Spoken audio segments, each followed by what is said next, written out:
Hey there, I'm Melissa. And I'm Nadia. Welcome to Navigating New Ground, where we dive into real honest conversations about navigating life transitions away from home.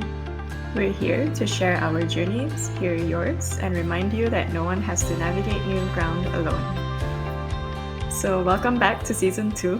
Woohoo! Everyone is very, very motivated, especially because of the new year. So, there are a lot of new year resolutions. And today we're going to talk about a topic that always comes up in everyone's resolutions. Yes, and we are very excited to have this special guest, Mr. Gary! Hi, hi. Hi, everybody. Hi, Gary. So, could you roughly introduce yourself to the audience? Where are you from? How long have you been here in Germany? What are you currently doing? From Malaysia. My name is Gary, and uh, currently working in Stuttgart. I moved to Stuttgart from Frankfurt, I think about 6 weeks ago. Yeah, it's been Ah, 6 weeks already. Yeah, so I started a new job at the end of October, 27th of October. Then the same weekend went for a company trip and got to know everyone. What position are And you playing right now in the office? BIM coordinator slash architect. Ah, okay. I also take part in some like IT or a little bit of management. Yeah, nice. Thank you. Thank you for your great introduction. It's really nice to hear how your life is going right now. But the most important question, why did we invite Gary to this episode? For our friends who know Gary, you'll probably witnessed this transformation. How many kgs have you lost in total since the last year? You know, after the 40th kg mark, I stopped counting. So that's Oh, oh, the it's more than. Okay, so wow. I think it's been 45 in total, 45 give or take. It was Yeah. from a high of 127, now back to 80-ish. Yeah. wow. Oh, yeah, so new year, new resolution. So we thought that with this new year, you see, all of us are in our dream outfit. We are motivated to start the new year, and we want to start with our health series so that everyone can go on 2026 with a good and healthy routine. So that's why we have invited Gary to this episode to share his journey to get fit with us. Congratulations. That's Do let us know how you managed that. How did you lose 40 kilos? How long did it take you? took me in total of 2 years, a little bit Wow. over 2 years. So it was consistent progress since Melissa's and Kolam's wedding. Actually, a month before Yeah. that You started? was technically 3 weeks before that. So it Oh, wasn't a lot of time. did our wedding inspire that? I mean, it was the biggest reason because I was shopping for clothes, right? I was looking for blazer and shirt, and then I was thinking, I could technically not fit into most of my clothes anymore, and Mm.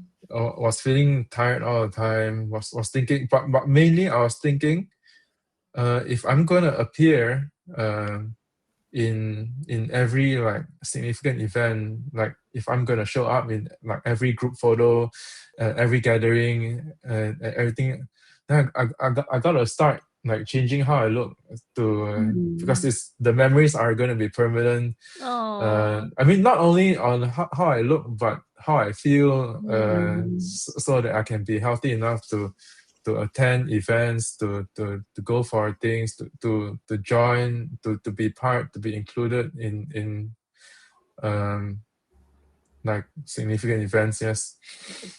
So that was the main or the initial inspiration why I Mm. decided there and then.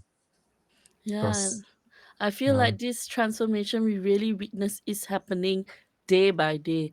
Like it's not like we haven't meet someone for a long time and suddenly other people meet. But for us, for me and Koilam, we really see him almost every week, right? We Mm. always hang out and there are sometimes when we get busy or we fly back to Malaysia and didn't meet Gary, but like we almost see the consistent change. We feel the consistent change because Wow.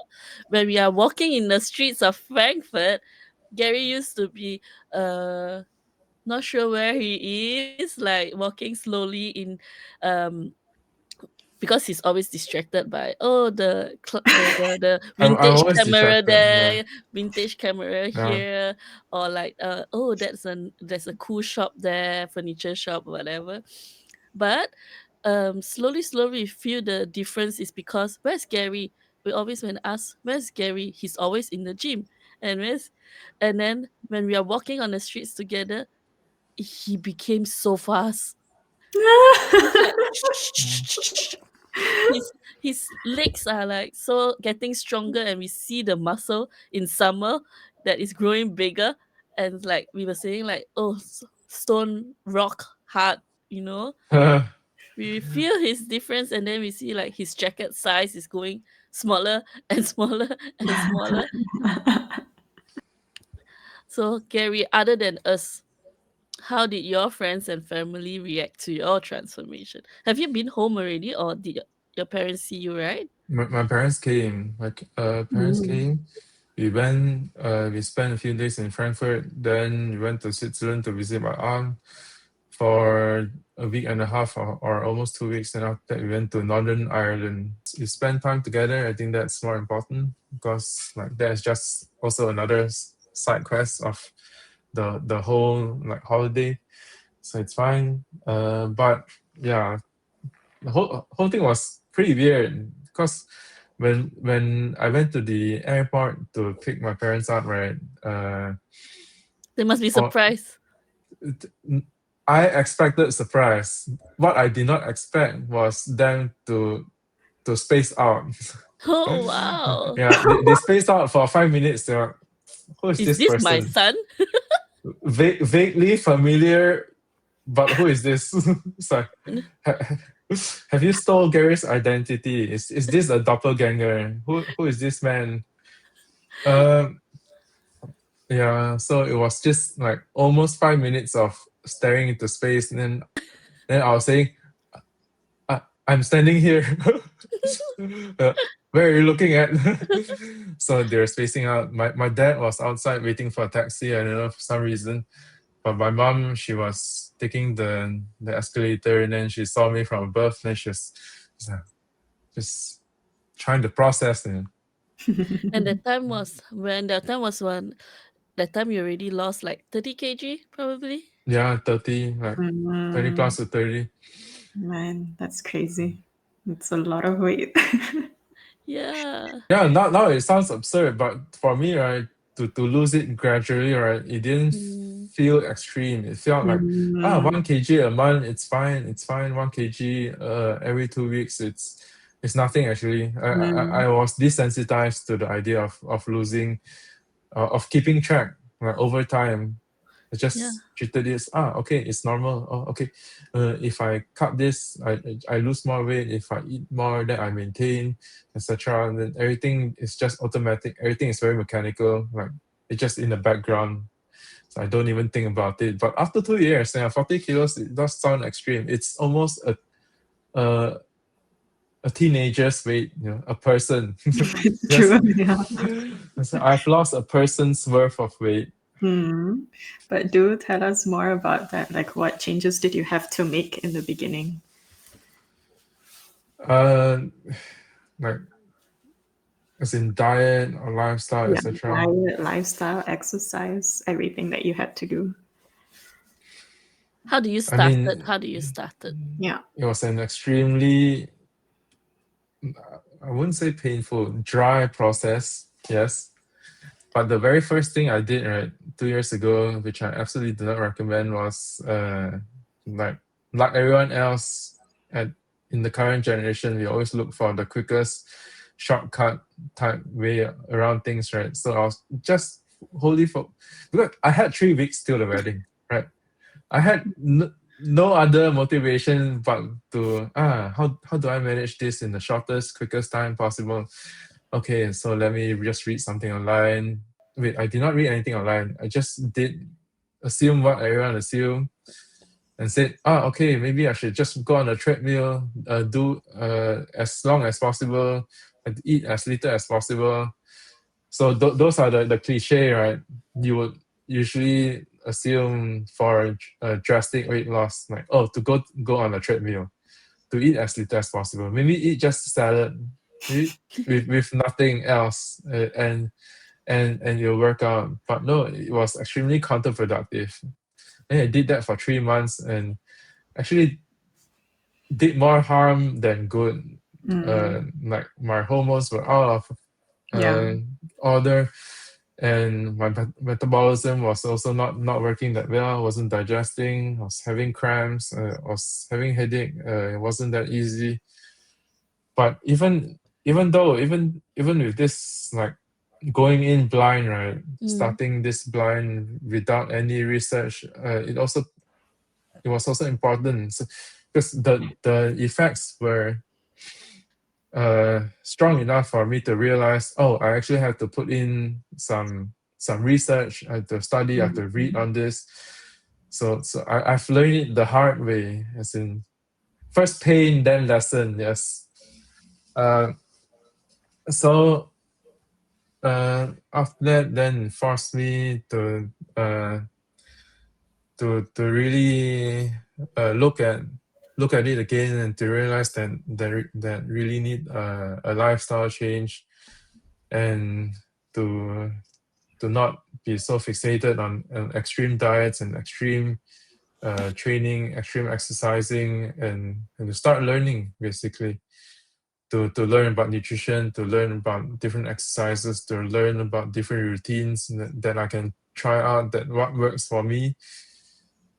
So yeah, I experimented with almost every diet styles or lifestyles under the sky, actually, and slowly I found what worked and what doesn't, and I stick to what worked, and I've collected like some like good habits that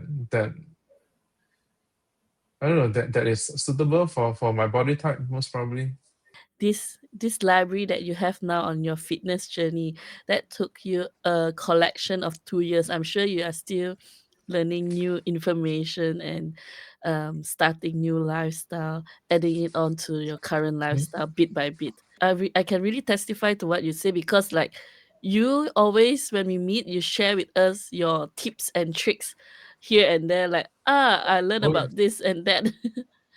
Especially yeah, on I'm the actually learning along the way. Like when I learn something, then I share. But I'm also blessed enough to have the opportunity to share it almost immediately. I always get the opportunity to share something I learned, like even this morning. Then this afternoon already, I get an opportunity to speak about it. Like for example, now I speak about my better lifestyle with my colleagues. I've read about something online, or I overheard hear my HR speaking about leg pain, then I immediately have some like tips on hand. Then usually what they will reply me is, Gary, are you a doctor? So I'm not a doctor, but I do have some useful tips. Whether you I mean, why not try it? No harm. It does not harm you. It might help you. That's the key. If it helps, then it's very valuable. If it doesn't, then you don't lose anything. Right? It's just free information for me. I have a lot of information, a we little bit always too much say information. we always say you are like a walking encyclopedia.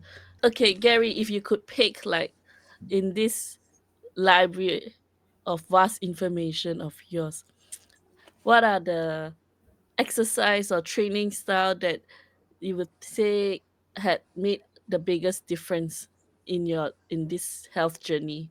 I mean, what actually made the biggest difference was since end of May this year.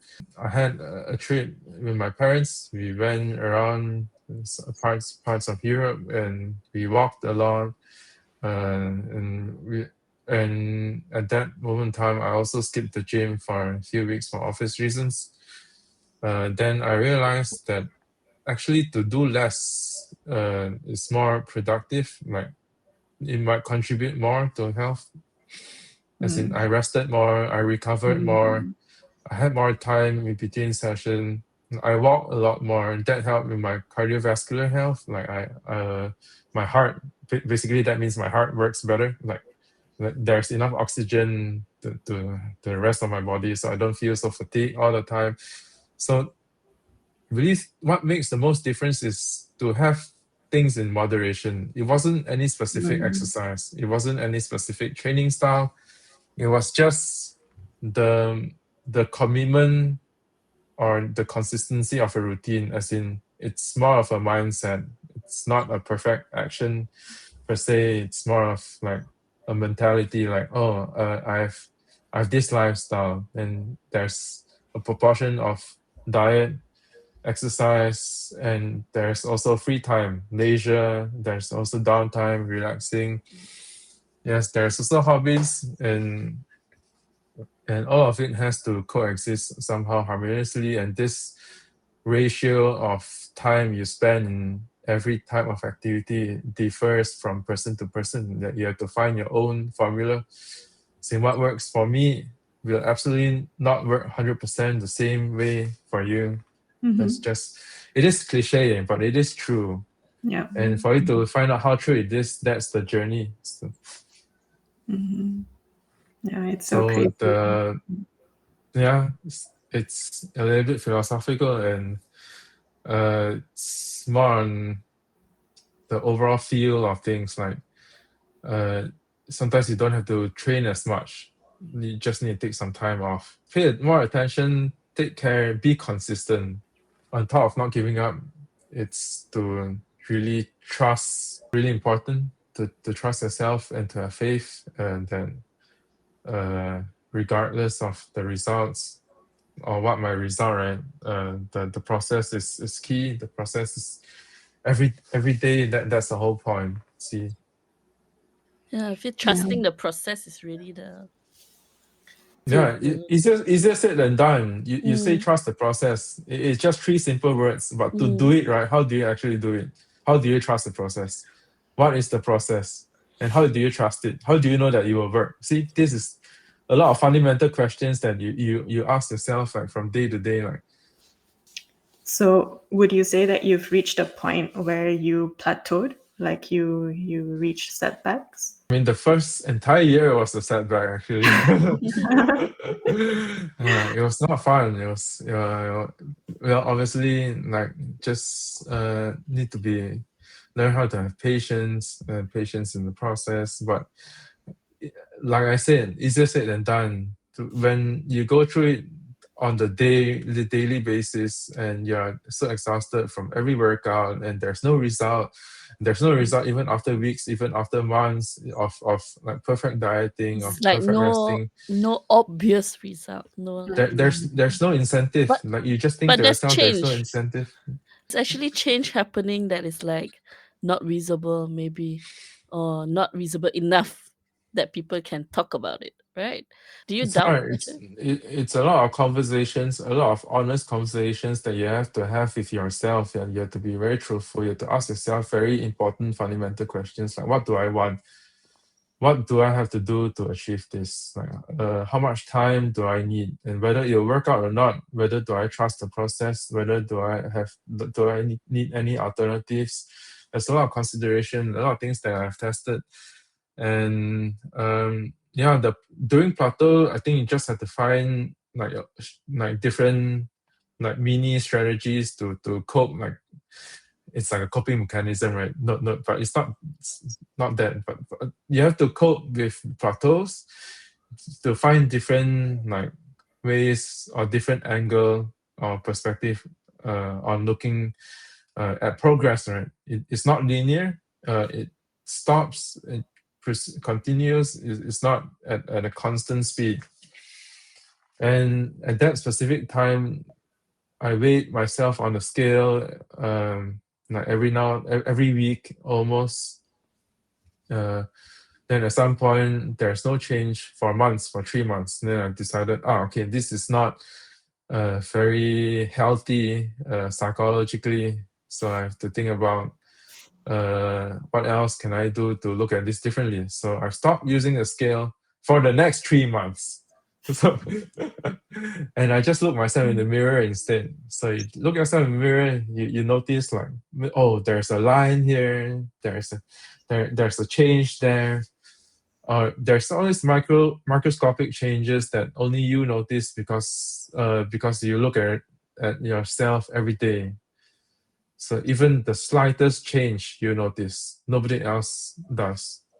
Wow. So this change is enough of a change. It's better than the number on the scale because physically you're changing. The number of the on the scale, yes, it's just one aspect of it. It's just the gravitational effects of a person's weight, but not actually the person's physique. So there's a huge difference between weight and physique.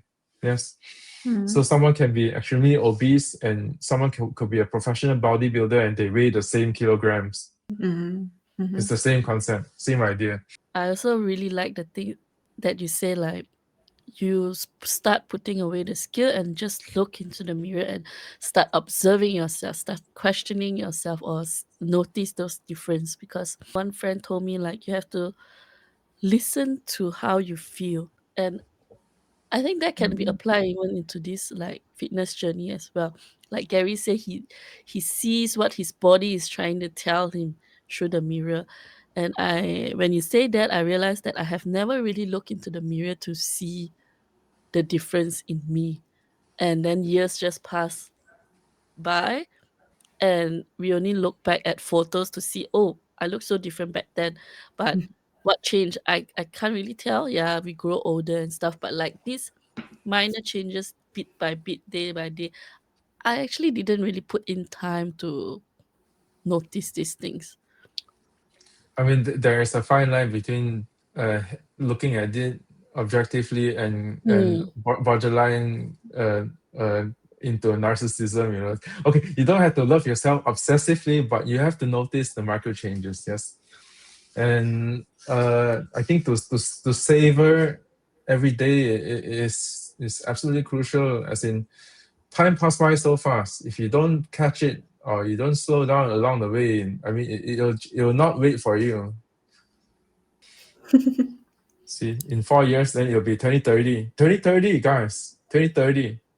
Think about that. 2030, 2030.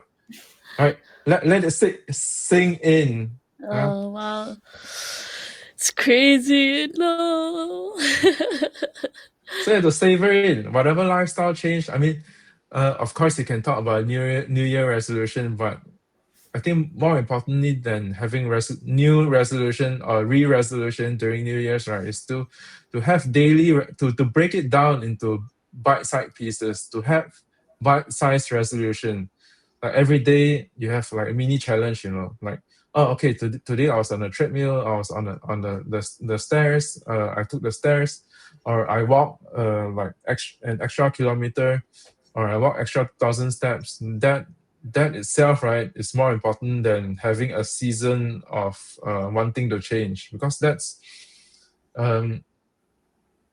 I mean, it's also a cliche, but in my point of view, it's pretty extreme to have a New Year resolution. I believe it's more moderate to have daily uh, like small applicable habits than to have an extreme drastic change in point of view. That is not sustainable. Like, New Year resolution it's called New Year resolution for a reason. It only exists during New Year's, and it's very short lived. So it's better to have a lifestyle than a New Year resolution. Yes, Really. Yeah, definitely. I go to these HIIT exercises. I'm going to one later, actually, and that's been something that I've been doing to challenge myself as well, because Yeah. they have different weights. So then you can start with an 8, and then the next session you can be like, I think I can go more. So you go for the 10 or the 12 and then 16, and you just keep getting heavier and heavier and heavier. So Yeah, in the gym they call this progressive overload. Basically, like you either add in more time, more repetition, or more weight.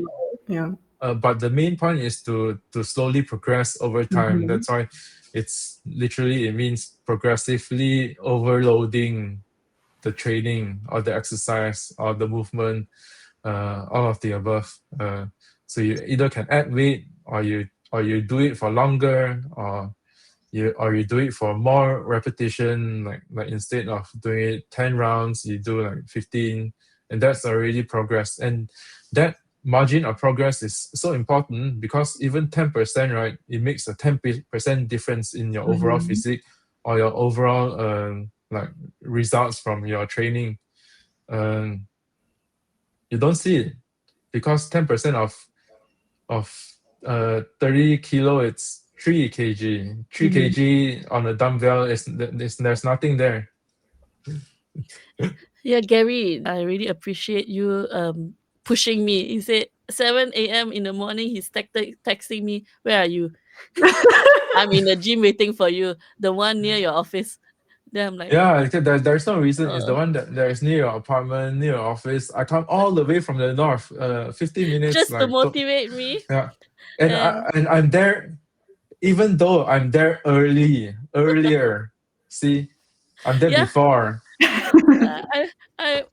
I miss you because you really like motivate me to go. Before this, I was also setting like a big number, right? Because hearing how much you achieve also makes me feel like, oh, I'm so ambitious. I want to achieve this by, I don't know, 2 years, whatever. But then recently, one of my friend recommended me this application, and this is just a very simple app on the phone. Right from the beginning of the application, you have to put in like how much weight do you want to lose in 3 months, something like that. Let me ask you all here the question: how much do you all think technically one could lose in 3 months? What would you set for yourself? But that always depends on how much weight you start with, no? Like, Yeah, then you can give a percentage. How much do you think? Well, it's just very simple math. Like a kilogram, it's about 7,000 calories. I mean, no, wait, no, yes, 7,000 calories. And every day you will be have in need to be in a deficit of like 200. Then you lose like about 500. That's about you lose about 300 grams of fat every week. So realistically, a month, realistically, it's up to 2 kg. So for 3 months, it's up to 6 kg. This is the max, like, of approaching this Healthily. healthily. Yes. And what about you, Nadia? What's your answer? I have no idea. I'm going with Gary's answer. It sounds very logical. So in this app, it was recommended that you are only allowed to put 3 to 7% of your current weight. So technically, it's not about that how easy or that few or how minimal that thing is, because in the long run, relying on yourself, and if you didn't make any specific changes to your lifestyle or your like daily routine, it it just comes back. You can do that crash diet, you can do that fasting for that 1 month, but if this is not embedded in your daily routine or along, it's not sustainable, it wouldn't work. 5 years Mhm. passed and you still didn't lose anything but Yeah, effort exactly. anymore. Yeah. And only until you really add in these things, you always think, it's okay, it's just one chocolate. It's okay, it's No, no. just this time. It's only this colleague's birthday. I'm having this. It's only this wedding. It's only this is Christmas. It's Christmas. It's okay. But all of these things, It's all the little things, yeah, the it little is. things which you overlook. Mhm. Those are all in its own very huge, impactful, like mini changes in every small snack, every small unhealthy. Well, Mhm. again, everything has its boundary. So you can Yeah. only do this to a certain limit. Like then you cannot avoid it anymore. Like as in you have to have like, I don't know, exception. Yeah. Or because like for my company dinners, exception for me was alcohol. I had like, I don't know, 6 glasses of wine, one limoncello. I forgot how many shots it was. Basically, I was just trying to hold it out with my boss. But they are such, no, I wouldn't say they're alcoholics, but they're very well, they're very good with alcohol. Yes. And I'm a Choose beginner your here. See, I choose your fasted. words. Choose your words wisely. It's gonna be public. So so it was a challenge for me. And it took me days. Still haven't recovered from that. So that is an exception. But by making exception, right, or cheat days, not maybe not days, it's better to have cheat meals. Mhm. So not the entire day, but just one meal, which is like an exception, so that you can actually recover from the excess of calories or whatever ingredients that then you consume. It's easier to recover if you break it down to a meal. The smaller, the easier. That's always the rule of thumb. The smaller it is, the easier it is to manage. To break everything down into parts, then you can manage it very easily. The key is to make it as easy, as lazy, as background thinking as possible. If Mm. you have a routine, you if it's consciously on your mind and you think about it like multiple times a day instead, then it's no longer sustainable because it distracts you, right? But if an activity or a habit, it exists only in the background, and you can do it so easily without even thinking twice, it just comes naturally. It's part of a daily routine, like daily showering, washing your face, gym, fitness, groceries, and nutrition, etc. It all blurs out, and it's very easily managed over time. So it shouldn't take a lot of focus from your daily routine. Yeah, I So think that's that also take out the pressure, like if because I didn't set this huge goal in the beginning, that the app doesn't allow me to set this huge goal. It also helps me by, for example, the app says like one small assignment that you have to do in a day is walking 3,000 steps. I've always hear about you have to walk 10,000 steps a day, and Mhm. that's 10,000. It's really demotivating, especially when you don't achieve that 10,000. Mm. And it Mm. sounds like, oh, I failed today. And then slowly, slowly, this kind of like failures that you keep track, it starts to demotivates you, and like then you think like, it's okay, or you don't even ignore it or like put it aside. But then setting it so small, like 3,000 steps, it became super achievable. And then each time you naturally achieve it, sh- it helps you to push like, oh, actually I could do 4, and then slowly, slowly I could do 5, or even like I say no to this one snack, and then actually I feel good. I don't even need that snack. Or like Mm. it's no longer like I have to skip this meal, or I have to like fast the whole day. It's so which feel always, it's so tough that you cannot imagine yourself doing it second time, or it becomes like a reluctant thing to do a second time. But small stuff like you say, 3,000 steps, or like um sticking to that routine. Not have I don't have to go to the gym 5 times a week, but just like one time. That Mm. already make a difference to the last 5 years that I've never been to the gym. That Mhm. became already like 52 times more than last year. Yeah, there is a lot of importance in celebrating your baby steps, and also to be so gracious and kind and patient with yourself. And something that also helped me, I received this guideline of what I'm allowed to eat from my doctor.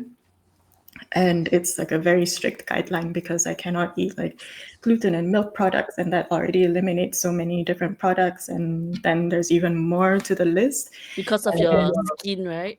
yeah, and my gut issues and all of this. And then she was telling me, I know the list looks very intense and it looks like you can almost eat nothing, but this is just a guideline. So even if you follow it up to about 80%, you don't follow it perfectly, because you have to remember that we are humans and we are social beings, and we have to go to social events and all of these things where you can't avoid everything.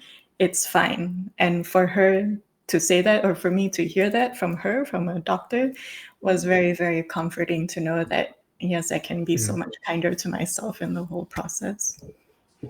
Yeah, yeah. Your actually you have a good doctor. Whatever she said, right, is so crucial because the idea behind having like this 10% like leeway, right, or cheat meal, or like or just a grace that you have for yourself, it has a reason, and the reason is, right, all extreme diets are extreme for a reason, and all and so that also includes elimination diet. A diet that eliminate a food group is by definition extreme. So Mm. for you to eliminate gluten, for example, like if you cut out bread, eventually in 5 years you won't have the enzyme anymore to digest bread. Then eventually you'll be even more intolerant, and Mm. it will develop into another disease like celiac disease or something. So for you to microdose even on foods that are intolerable to you, it's healthier for you than for you Mm. to eliminate it completely. So yeah, by that definition, your doctor just gave you a very, very professional advice. Mm. Yeah, it's very good for the long run, sustainable to have like social meals. That is usually not typically daily recommended, and also it also helps motivate you. Right? It's not motivating to cut everything out immediately. No. It's just hard. Yeah. Everything is in the supermarket. What else are you gonna do but to? I mean, it's part of the joys, no, daily the of daily life to try out different foods, Yeah. to to eat out, and yeah, that's good doctor, great. Mm. It's nice. Don't have extreme elimination diet. Don't cut out anything completely unless the exception is if you're allergic to it. If your health depends Yeah, on it, that's then true. sure. Like to shellfish or something. If you have like instant rash, then of course not 1 gram of it would be good. Yeah. But if it's just discomfort, intolerance, it's better for your gut to have healthy microbiome, to have the enzymes and the bacteria to know what foods To to resist it. identify. Yeah. So you have to teach your gut.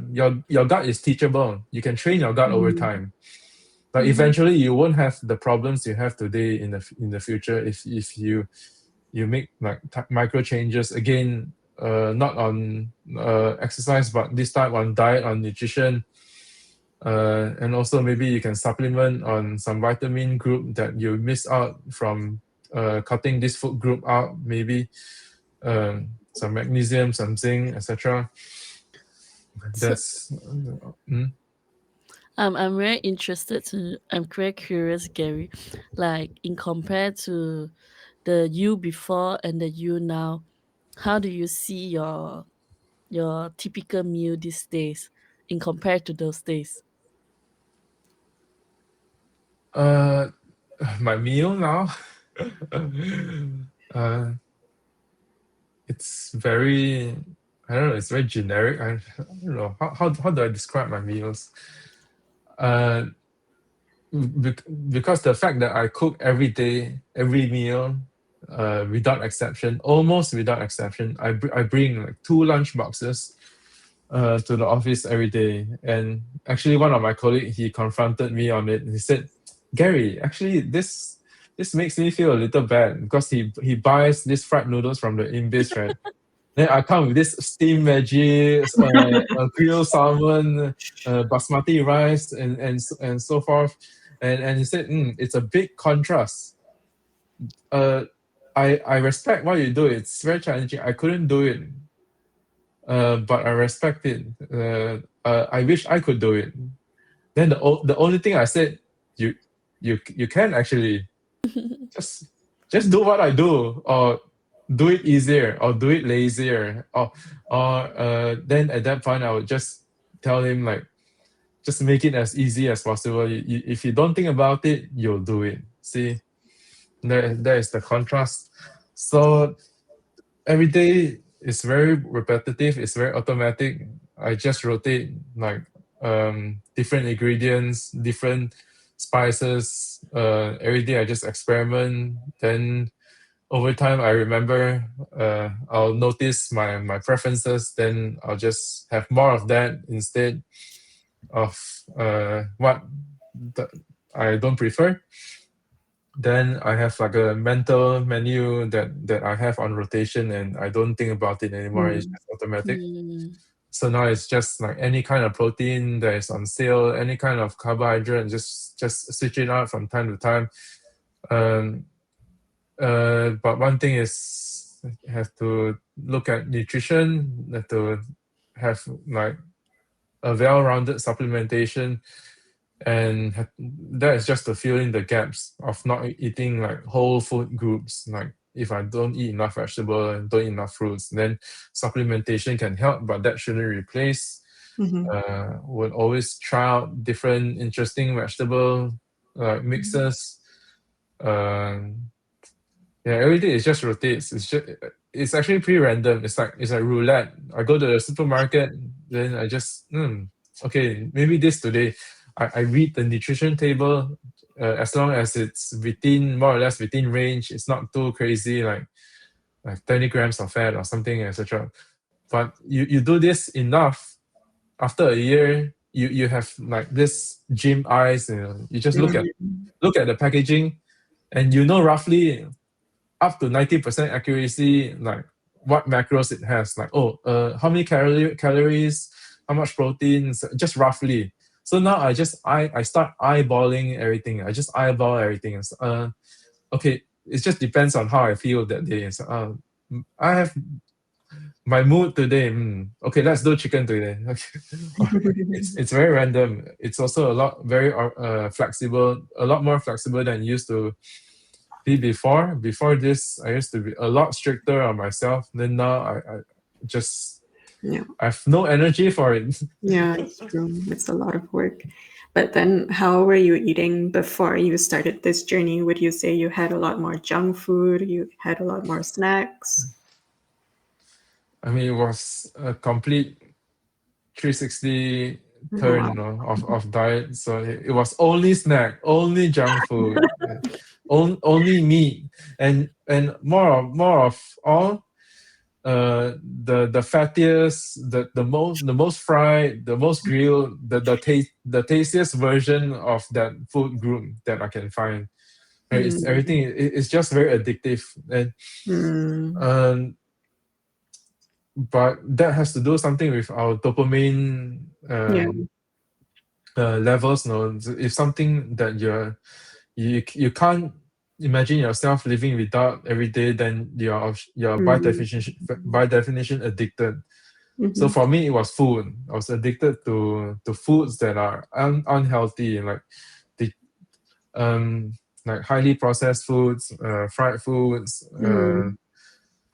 all the curries, all everything.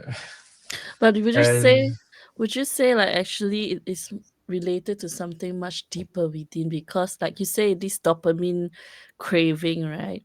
Actually is to distract you from something Mm. that's Yeah. uncomfortable. Because yeah, for me, I only usually crave for this kind of thing when I'm unhappy, or when I'm like it had like a tough day and I feel like I needed this kind of thing to comfort myself, or not say comfort, because technically I don't feel better after that. I feel worse. But it's just this wrong mindset of like I want a distraction away from my um unhappy day, or like unhappy incident, to suddenly pull me away because of this instant assumption of from there could be a source of joy. instant gratification from unhealthy foods, or basically anything that's unhealthy. It doesn't necessarily have to be food. Some get it from somewhere else, cigarettes or whatever, etc.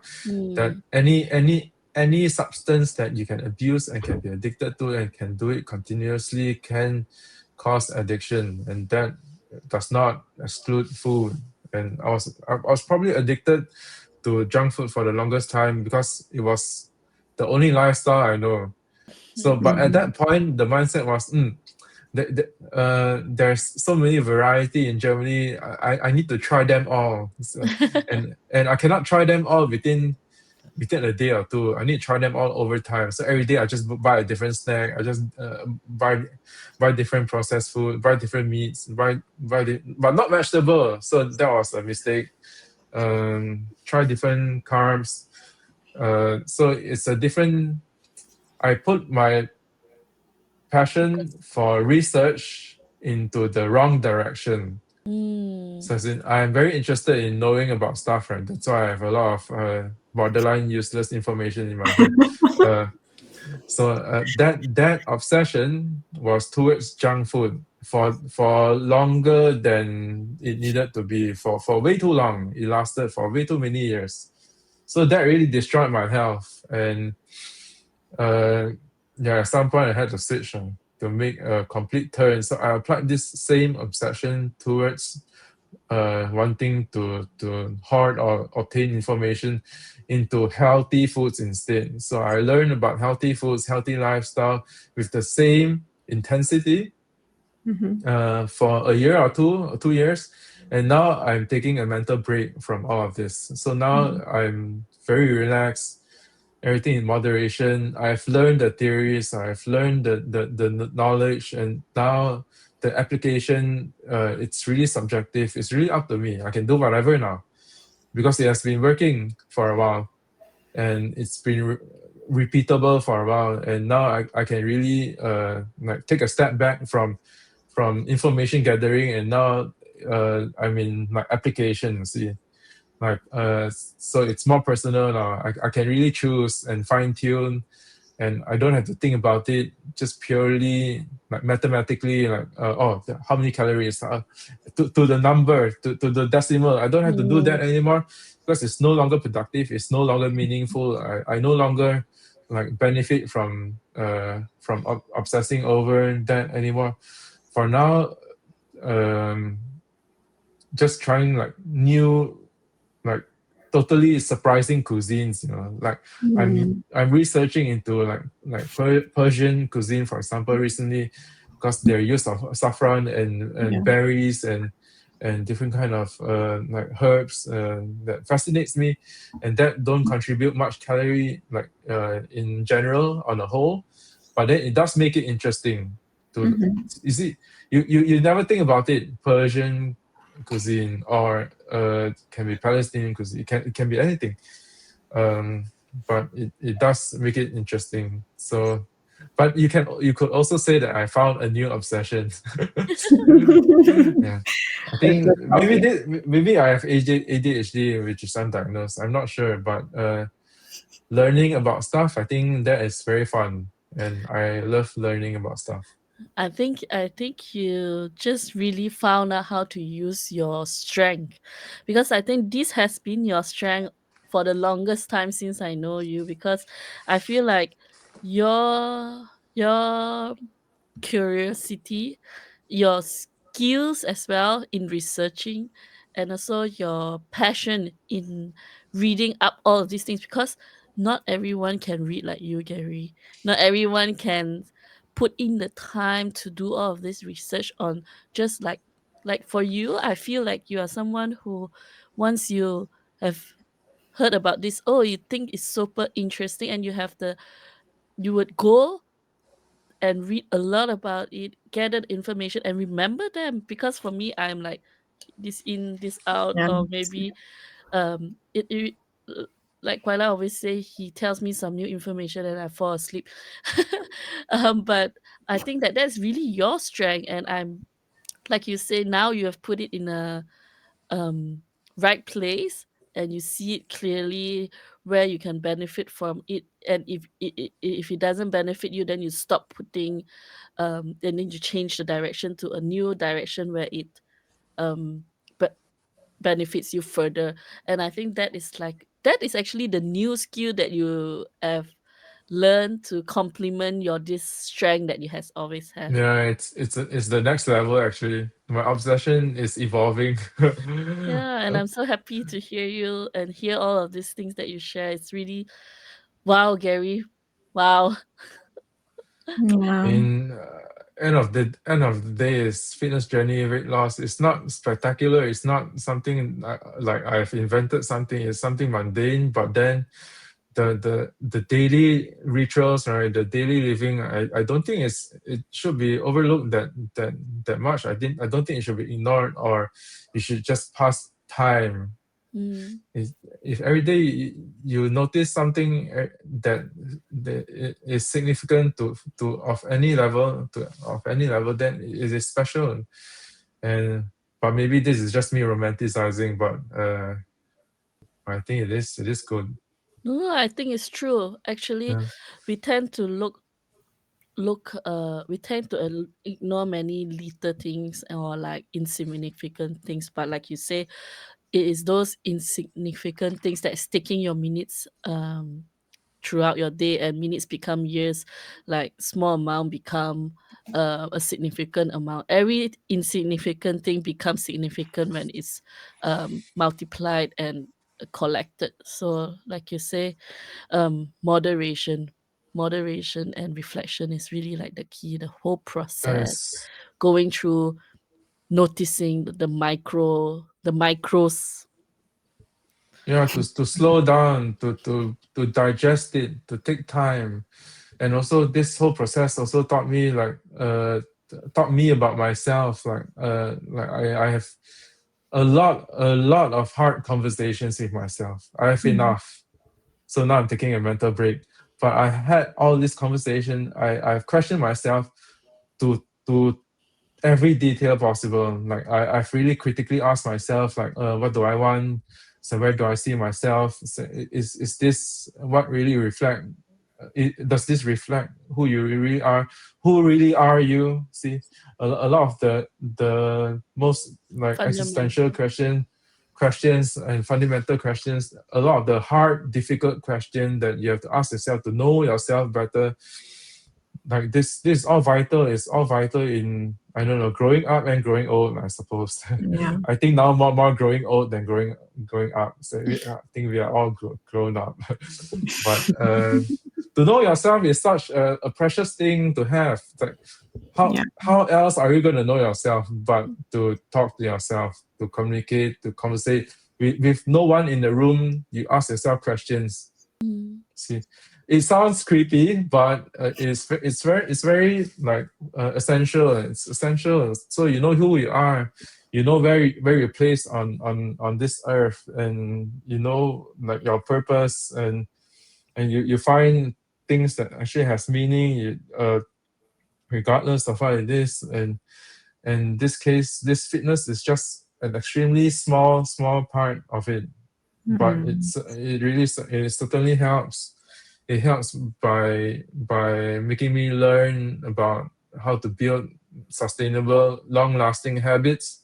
I think that is a skill that I lack for my entire life. Mm. I I weren't able to build sustainable. Every habit will only last probably 3 months or so, or probably a season, or probably when the trend goes over. Um, it's always not long lasting. Nothing is ever Mm. long lasting, but a good habit can be long lasting once you don't treat it as something special. You take away the power from the habit. By definition, you make it very non-negotiable. You have some non after asking yourself deep questions, right? You'll start to develop like non-negotiables for yourself. Like, oh, this is non-negotiable. This I must do. This I have to do. This Mm. is me. This is me. This is me. Yes, that you absolutely like you would be betraying Mm. yourself if you don't do this. Yeah. Why suddenly I feel like a moment the mind open when you say that, because now I see like why I could even resist those desserts from office was because I also asked myself that question. Like you say, the very fundamental question is, when an email comes in and say, okay, a colleague put a meeting, and then I had to go and take, and then the fundamental mental question was, why do I have to go and take the dessert? Because technically I'm not someone who likes sweets. It doesn't make me Mm. happy. earlier when I eat sweets. I'm not a sweet tooth person. I don't like the sweet actually. But when I answered myself this question of why do I even need to go and get if it doesn't make me happy? Like, does it make me happy? No. Does it make me better? No. And do I like it? No. So technically, I lost the reason of even going to get it. Yeah, it lost the power. You gain power back from your Yeah. cravings, like senseless cravings, like craving without reason. Sometimes it's Y- just like blind following that people does it, like all of them are run towards it because okay, maybe they like sweet, so that bring them happiness, but without thinking about that. If it applies to me, I just do it without thinking. But for me, what was important when the email comes in was, for me it's more important, like I prefer, I love greeting them, I love wishing them. That's the thing that Mhm. I Yeah, excite you me. enjoy the social aspect Yes, of it. yeah, and not the food. So for me, Yeah, now I got my answers because I started questioning it. Then for me now, it totally changes my method in the office, or more like my way. When that email comes in, I your no longer attitude go or your straight to the kitchen. approach. Yeah, Yeah, I go straight to the person who wrote that email, and it is not even a question whether I take I skip that sweet or not. It's no longer a thing. It's not even yeah, a thing anymore. Like it's not a struggle. disappear. Yeah, Yeah, it's just gone. I don't have to fast. Uh, It's not even something I need to fast because I don't need it in the beginning. yeah. Mm. This introspection is very important. Like it's very important to have conversations with yourself, to Yeah. ask questions from time to time. I mean, not all the time. Then you'll be overly critical and but probably borderline depressed. But to ask yourself, very essential, very simple. So it is always simple. The simplest question that people overlook and ignore constantly all the time. It's the questions, and always most of the time the answers are also really simple. But then for you to experience the Q&A of your own life, I think that has to exist and that has to happen, and you have to go through it from time to time. The most personal Q&A of all time, just Q&A yourself. Just like, why do I need this? Like, I don't have to. You don't have to. Mm. I'm not obliged. I say, there's no set rules. I would survive this. This is not important. Tomorrow, this event will be uneventful. It will disappear. And yeah, don't think. Also, one of the key lessons: do not do self betrayal. Do not betray yourself. Know yourself first, and do not betray that. But Mm. first, you have to know yourself. Like I've just soaked in myself for the longest time. This fitness, also faith journey has just put everything on a pedestal, and yes, it's gone to the roof, and now I know myself. I, I'm I'm I'm here, and I know who I am, and I know my own alignment where it lies, and I'm okay. Uh, I'm okay. Yes, I think that's it. I'm very happy for you to have gone through this whole journey, for everything that you have gone through. Just, having this goal of wanting to be a healthier version of you, but then also going through the whole process of everything that you went through internally as well. And just to be where you are right now. Very, very It's Yeah, happy. difficult. It's not that wanna straightforward. It's cry. not that easy. Of Yeah, course. really, Gary. For the people who are around you, it makes you really inspire us. I mean, it's so touch us. Yeah, It's not just inspire us to change on our own as well. It's more like it's like this happiness for you, this joy for you, this Mm. gratefulness for this, that you have experienced this whole journey, and being alongside in your journey to see this before my eyes is just so touching. I Uh, I was telling Nadia I cry in almost every episode, and I thought like, okay, this fitness thing is very technical. I it's thought not like, it's, okay, it's not really fitness, right? I wouldn't cry, Mm. but still, because it's you, Gary. It's you. I mean, we spoke so Uh-huh. much together here in Frankfurt. We talk about and seeing you and know how much you struggle or sometimes even questions too hard on yourself. I'm really happy to hear you say now that you are okay and you are here and you are you and you know yourself now. Mm. I know myself. I'm always ready. You see, whatever I speak about, I talk about, I'm always ready to share, but not with the intention of like influencing people or to preach or it's like no, that's not my intention. My intention, I'm just narrating what I'm going through. Whether if you get inspired or if you learn something, that's not up to me, right? So I'm just narrating, it's like subtitles. I'm just subtitling my life. So guys, this is what's happening in my life. This is what I've been through. Uh, it's a lot of information, but it's what I found interesting. Ups and downs, a lot of downs, some ups, but nonetheless, all okay, all good. Yeah, fully comfortable in myself, in my own skin, and finally able to align all the different parts, right? Like spiritually, physically, mentally, and also the idea of myself, like who am I? So what's my interest? Like what's my purpose? Like to find meaning and to find meaning which is meaningful for me, not just meaning on its own. You can find meaning everywhere.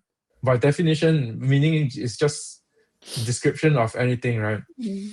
But to find meaning that really resonate and respond with you, that really reflect with you, that really strike a chord, that moves you as a person, that that is you, that is very valuable. That is priceless. You can't put a price on meaning, on self meaning. Like So, absolutely, yeah. so what's your one advice that you can say after we speaking so much, right? If you want to give someone this new advice this new year, what would you say? Well, there's a lot of mindsets, a lot of theories, a lot of ideas, but spend time learning them, and after learning and experimenting on them, uh, in reality, just uh, don't put so much. Wait, why am I trying? Uh, just live. After spending time learning, exposing all the theories and information and ideas and knowledge, at the end of the day, it's just time passing and just to live it. And if you have a specific goal in mind, you just have to do it and to skip all the not unnecessary, all the distraction between deciding to do something and to actually do it.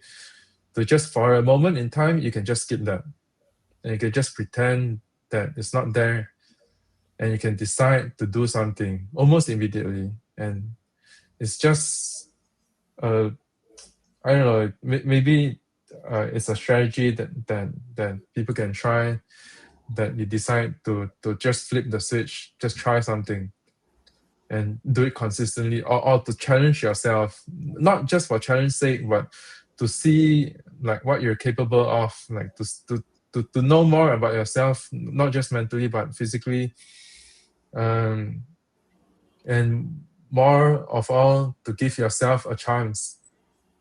Think think that's Mm. important, to give yourself the benefit of a chance of a doubt, to to to think, to imagine, to visualize that you can actually do anything within certain constraint, but yeah, anything uh, that you can actually like just. I think should people should really rethink their excuses and like rethink your excuse, like just replay it and think whether it Reevaluate. makes Like, and think whether it makes sense or not. Right? mm, Think about your excuse. Think about the word that you're avoiding, and think about your goals. Because your goal occasionally lies behind the word that you're avoiding. Sometimes, mm, in some cases, no, but in some cases, the goal, the thing that you're searching, you're yearning or searching for, lies behind the word that you're consciously avoiding. And mm, if you're looking for fitness, then you have to think about what you're avoiding. Then when you're thinking about what you're avoiding, you have to think about the reason why you're avoiding it. Then you have to cope with it. Then you have to think, and then if the reason is weaker than the goal of wanting to be fit, or any goal in mind, then you have just answered yourself. There's no reason to avoid it, to avoid the work. You should just do it. It's very simple. But it took me years, like more than two. It took me a lifetime to learn how to bypass certain doubts. mm, At the end of it, you've realized that there is nothing to lose and you've gained so much more than you could ever imagine. And I think there's a joy behind that as well, of like being able to overcome certain obstacles and then be at the end of it and say like, that was a challenge that I gave myself, I overcame it, and now I'm at a point where I can say I can do it. And then you know that after experiencing that, you can face all of the future challenges ahead of you with the same mindset. That's nice. It certainly makes things easier. I mean, not that things are inherently like super difficult, but it certainly it makes it smoother. It smoothens the process of new experiences, like me trying to fit in my new office with new workflow, new colleagues. I have to also find my own place, my position. mm, I have to be a mediator, not necessarily a mediator, but to find a healthy coexistence between, I don't know, different groups within the company. I have to find my position, have to protect myself, and have to navigate like the name of the podcast, right? Have to I navigated new grounds in mm. Yeah, you Stuttgart and in life. So by definition, it's very, very appropriate doing a podcast. Thank you, Gary. Yeah, thank you so much for sharing your story with us. And thank you to our listeners. Thank you for joining us on Navigating New Ground. We hope today's conversation gave you some insight, support, or just a reminder that you're never alone in this journey. If you enjoyed this episode, don't forget to subscribe, leave us a comment, and share it with someone who might need it. You can find and follow us on Spotify, Instagram, YouTube, and Apple Podcasts. Until next time, take care. Thank you.